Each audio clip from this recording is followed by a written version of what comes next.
Hello everyone, I Zainab Tinwala welcome you to my study channel. So today's topic will be on 12th Commerce Chapter 1 Principles of Management. First topic is revision of previous topic which I had taken in my previous video was introduction of F.W. Taylor. I'll brief you all about F.W. Taylor, then I'll cover the first principle of F.W. Taylor, which is science, not rule of thumb. And the second principle is harmony, not discord. So let's begin with our first topic, that is F.W. Taylor. So, F.W. Taylor was an American engineer. He developed scientific management. That's the reason he was known as father of scientific management. F.W. Taylor's principles and techniques were based on the observations which he conducted in his factory as working as an engineer. So the definition given by F.W. Taylor on scientific management is scientific management consists of knowing what you, that is the management, want men to do exactly and seeing that they do it in the best and the cheapest manner.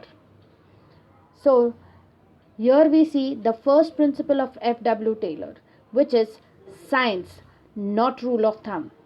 Please do not read as science, not rule of thumb. It is science, which means the principles are based on scientific thing and not judged by rule of thumb. A rule of thumb means a principle with broad application that is not intended to be strictly accurate or reliable for every situation. It refers to an easily learned and easily applied procedure or standard based on practical experience rather than theory. The rule of thumb decisions are based on the personal judgment of the manner.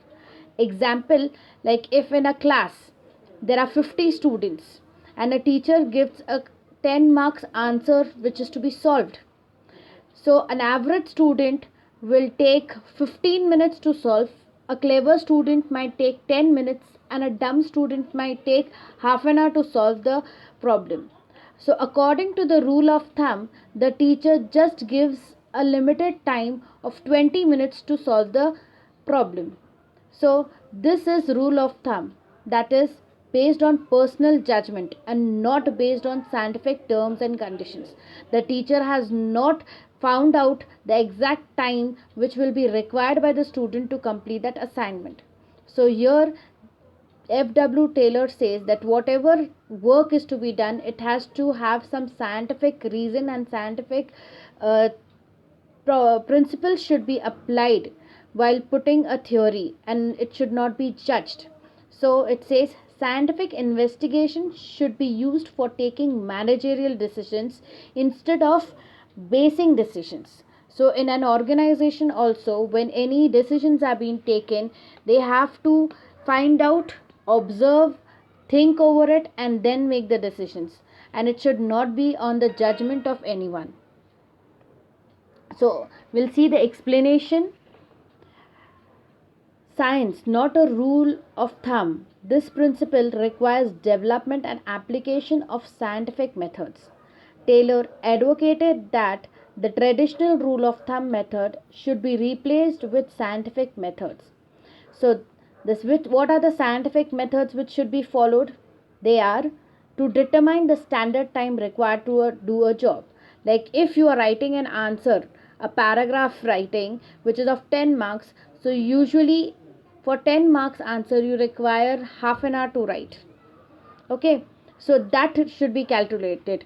That means that half an hour is for all type of students. Average time taken by an average student.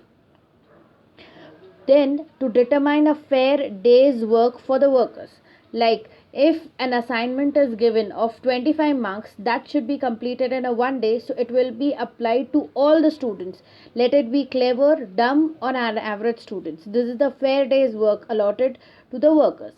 The third point is to determine the best way of doing the work. So when an assignment is given to the students, they have to see that they do not follow any long curve method. A precise and a proper method should be followed to complete that assignment. Like if the teacher gives you to make a PPT on a particular topic, so the students should not make it lengthy like 50 slides. It should be made precise like 10 slides, which are enough for 25 marks. So you have to find a best way to doing that work. In that 10 slides you have to put in all the details properly. So that is to determine best way of doing the work. The last is to select standard tools and equipments, maintain standard working conditions, etc. That means when you are making a PowerPoint project, that is PPT, on a particular assignment, you have to see which slide you have to put, how you present your work, so that whatever content you are putting it is the best and it gives the better output. Next, in this principle, Taylor states that there must be thinking before doing. That is, trial and error method or hit and miss method should be avoided. Like trial and error method is like you practice and then you come to know, no, it's not proper. Again, you try to do that. Like in maths, when you try to solve, you don't have a proper formula, or your form, after applying a formula also you keep on doing mistakes. That means you are doing trial and error method to come with an answer. And next is hit and miss method, like you do the work and if you don't get the result, that is called as hit and miss method. This all things should be avoided. So if you are working in an organization or you are working on a particular project, you have to first organize your work in a proper way, think it before starting that work, and then apply it. So in this, according to this principle, Taylor states that you should avoid trial and error method or hit and miss method. Instead of that, you have to apply scientific and researched method should be adopted for performing even a small activity. This principle is concerned with selecting the best way of performing a job. This will help in saving time and human energy and will result into a expected standard output. Next, the second principle of Henry Fayol is harmony, not discord. Here, the definition of harmony is things that will go well together, or people and things that get along with each other.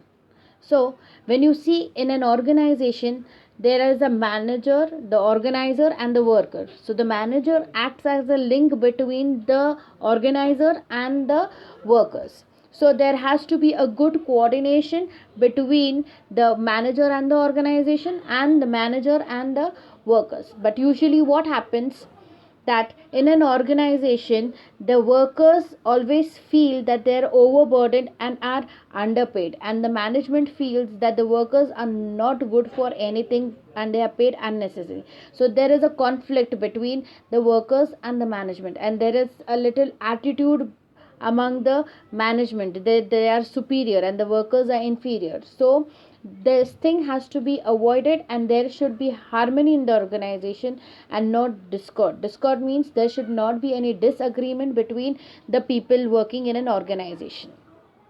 So the explanation is, it implies that there should be a mental revolution on part of the managers and workers in order to respect each other's role.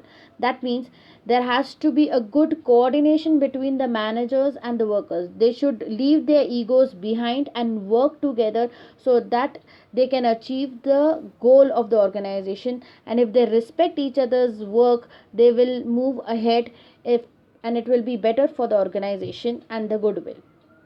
So, second point is there should be harmony, no conflict between the management and the workers.